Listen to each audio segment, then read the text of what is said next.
അത് മാറ്റി വീഡിയോ എടുത്തോ? മാറ്റി അത് മാറ്റി വെച്ചു. ഓക്കെ അതിന് ശേഷം അവസാനിപ്പിക്കുന്നതിന് പിന്നെ എൻ്റെ മുഖം ഒന്ന് എടുക്കണം. ഇവിടെ അതിന് ശേഷം ഇത് ഏറ്റവും മിനിമത്തിൽ കൊണ്ടുപോയിട്ടിട്ട് പിന്നെ കോഴ്സ് അഡ്ജസ്റ്റ് ചെയ്ത് ഓക്കെ അതൊന്നുകൂടെ 0 ആക്കി. അതിനുശേഷം ഒന്നുകൂടെ അഡ്ജസ്റ്റ് ചെയ്ത് നമ്മൾ കണ്ടുപിടിക്കുകയാണ്. അതിനുശേഷം ഏറ്റവും പവർ മിനിമം കണ്ടുപിടിക്കണം. ഏറ്റവും മിനിമം പോയിന്റ് ഇതിൽ ഏറ്റവും മിനിമം. ഓക്കെ മിനിമം ആയില്ല. ആ മിനിമം പോയിന്റ് കൊണ്ടായിരുന്നു ഇപ്പോൾ ഏറ്റവും മുകളിൽ ഏറ്റവും മിനിമം ഏറ്റവും അറ്റം വരെ എത്തുന്ന പോയിന്റ് തിരിച്ച് റിബൗണ്ട് ചെയ്ത്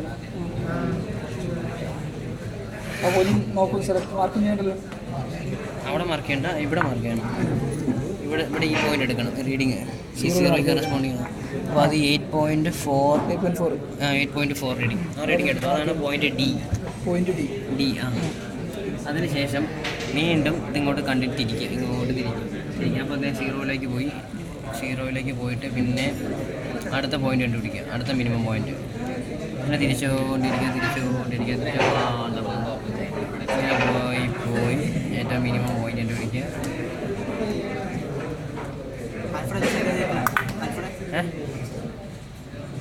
സാടാ